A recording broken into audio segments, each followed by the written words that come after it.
Hello friends, आज मैं फिर से बीएड के से रिलेटिव एक क्वेश्चन के बारे में सॉल्व करने वाली हूँ। चलिए फिर मैं बता रही हूँ। प्रारंभिक शिक्षा के सार्वभौमिकरण से आप क्या समझते हैं? प्रारंभिक शिक्षा के सार्वभौमिकरण में सर्व शिक्षा अभियान की भूमिका की विवेचना कीजिए। शिक्षा के सार्वभौमिकरण का अर्थ एवं परिभाषा। सार्वभौमिकरण अंग्रेजी सार्वभौमिकरण अंग्रेजी शब्द यूनिवर्सलाइजेशन का हिंदी रूपांतरण है। इस शब्द का सर्वप्रथम प्रयोग इंग्लैंड में किया गया। इंग्लैंड में प्राथमिक शिक्षा को अनिवार्य एवं निःशुल्क किया गया, तो उस समय उनका उद्देश्य शिक्षा को देश के एक निश्चित आयु वर्ग के सभी बच्चों को सुलभ कराना था। इसीलिए उन्होंने यूनिवर्सलाइजेशन अर्थात सार्वभौमिकरण शब्द प्रयोग किया। शिक्षा के सार्वभौमिकरण का शाब्दिक अर्थ है शिक्षा की किसी निश्चित स्तर तक सभी लोगों के लिए अनिवार्य एवं निःशुल्क रूप से सुनिश्चित कराना। इसका पैराग्राफ चेंज करके शिक्षा को सभी बच्चों के लिए अनिवार्य रूप से उपलब्ध कराना ही प्रारंभिक शिक्षा का सार्वभौमिकरण कहलाता है।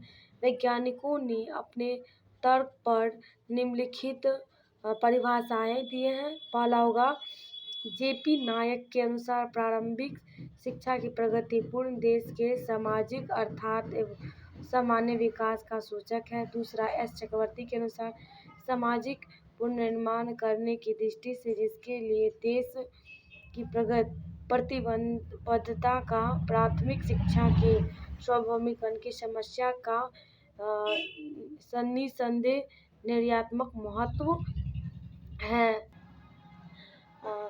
तीसरा डॉक्टर राधाकृष्णन के अनुसार शिक्षा केवल आजीविका कमाने का साधन नहीं है, बल्कि यह विचारों की जन्मस्थली है। यह न केवल नागरिकता का विद्यालय है, बल्कि आध्यात्मिक जीवन में प्रवेश का मार्ग है।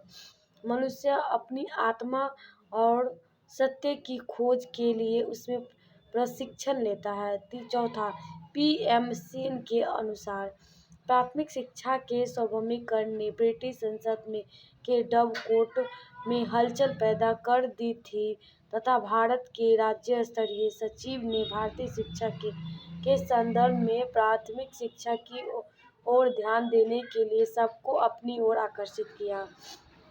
इसके बाद नेक्स्ट पॉइंट आप देख सकते हैं फ्रेंड्स, प्रारंभिक शिक्षा के सार्वभौमिकरण में सर्व शिक्षा अभियान के बारे में मैं डिटेल बताने वाली हूँ।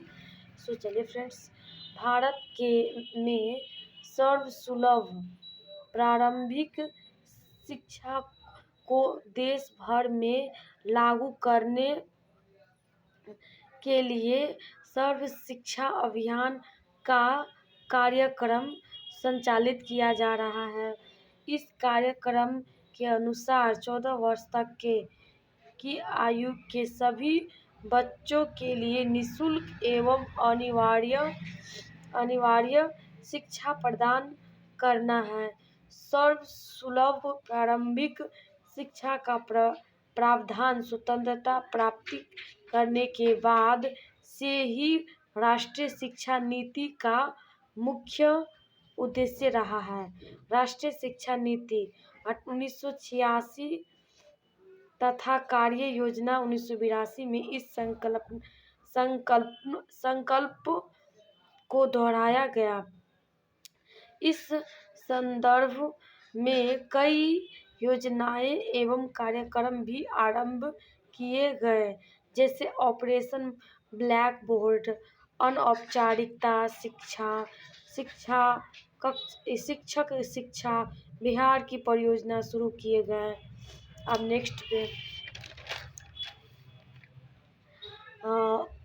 इसके बाद है दोस्तों प्रारंभिक शिक्षा के सौरवीकरण के लिए संवैधानिक, विधायी तथा राष्ट्रीय कर्तव्य। तो फर्स्ट है संवैधानिक आदेश। 1950, मतलब जो संवैधानिक उद्देश्य 1950 का है, भारत का संविधान के राज्यों की नीति निर्देशक सिद्धांतों संबंधी अनुच्छेद 1945 में कहा गया है, राज्य इस संविधान के लागू होने से 10 वर्ष की अवधि में सभी बच्चों को जब तक वे 14 वर्ष की आयु जब तक वे 14 वर्ष की आयु पूरी नहीं कर लेते निःशुल्क एवं अनिवार्य शिक्षा प्रदान करने का प्रयत्न करेगा। दूसरा, राष्ट्रीय शिक्षा नीति 1986।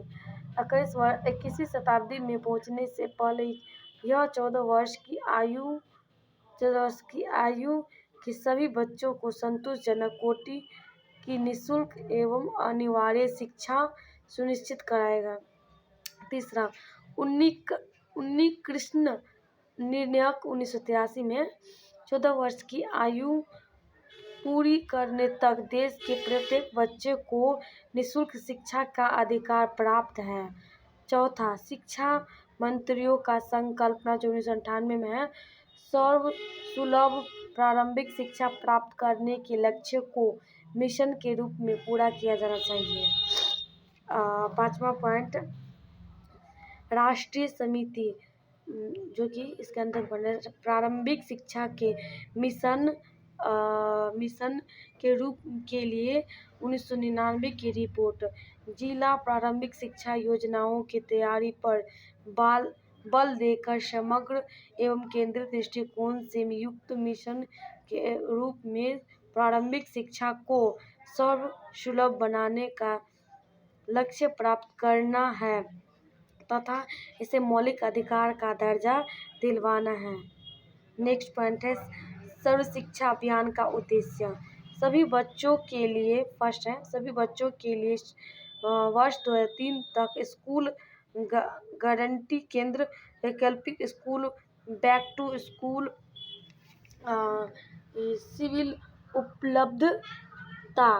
दूसरा, सभी बच्चों को वर्ष 2007 तक 5 वर्ष की प्राथमिक शिक्षा पूर्ण कर ले। तीसरा, सभी बच्चे 2010 तक 8 वर्ष की स्कूल शिक्षा पूरी कर ले। चौथा, संतोषजनक कोटि की प्रारंभिक शिक्षा जिसमें जीवनोपयोगी शिक्षा को विशेष महत्व दिया गया हो पर बल देना। पांचवा, स्त्री पुरुष असमानता तथा सामाजिक वर्ग भेद को 2007 तक प्राथमिक स्तर, वर्ष 2010 तक प्रारंभिक स्तर पर समाप्त करना। छठा, वर्ष 2007 तक सभी बच्चों को स्कूल में बनाए रखना। नेक्स्ट पॉइंट है सर्व शिक्षा अभियान की मुख्य कार्यनीतियाँ। फर्स्ट है संस्थागत सुधार। राज्यों की शैक्षिक संस्थाओं की स्थिति अत्यंत लाचार है। सर्व शिक्षा अभियान की कार्यनीति है कि राज्यों की संस्थागत सुधार के लिए किया जाए, मौजूद शिक्षक पद्धति का वस्तुपरक मूल्यांकन करके शैक्षिक प्रशासन स्कूलों में उपलब्धि स्तर, शिक्षकों की नियुक्ति तथा शिक्षकों की तैनाती को तर्कसम्मत बनाना, मॉनिटर तथा मूल्यांकन ECCE केंद्रों को संबंधित मामले शामिल होंगे। कई राज्यों में प्रारंभिक शिक्षा प्रदान करने की व्यवस्था में सुधार के लिए संस्थागत सुधार भी किए गए हैं। दूसरा, सतत वित्त पोषण।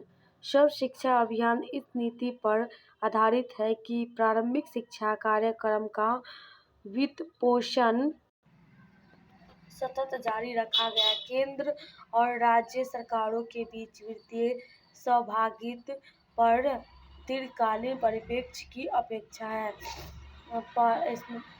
इसी का अंदर पॉइंट है बालिका शिक्षा। सर्व शिक्षा अभियान बालिकाओं के प्रति अति संवेदनशील, अतः बालिकाओं को विशेषकर अनुसूचित जाति जनजाति की बालिकाओं को शिक्षित करने का लक्ष्य सर्वप्रमुख रखता है। दूसरा है शैक्षिक प्रशासन में सुधार। सर्व शिक्षा अभियान नीति है कि शैक्षिक प्रशासन में सुधार के लिए संस्थागत विकास, नवाचार, प्रभावी एवं कुशल पद्धतियाँ अपनाई जाए। निष्कर्ष: भारत के 0 से 14 की आयु वर्ग के सभी बच्चों के लिए निःशुल्क एवं अनिवार्य शिक्षा बहाल करने के लिए सर्व शिक्षा अभियान को लागू किया गया। इस परियोजना के अंतर्गत विद्यालयों के नामांकन, ठहराव तथा उपलब्धियां का उद्देश्य रखा गया। बच्चों के लिए 3 तक शिक्षा के सुनिश्चितीकरण हेतु शिक्षा के वैकल्पिक केंद्रों एवं कार्यक्रमों का प्रतिबंध किया गया। अभियान का मुख्य उद्देश्य है 10 तक देश के सभी 14 वर्ष तक के बच्चों की 8 वर्ष तक की विद्यालय शिक्षा उपलब्ध करवाना। उद्देश्य को 10 तक पूरा किया जाना निर्धारित किया गया। और यही थे कुछ 5 पेज के आंसर। सो फ्रेंड, अच्छा लगे तो शेयर, लाइक, सब्सक्राइब कीजिएगा। Thank you.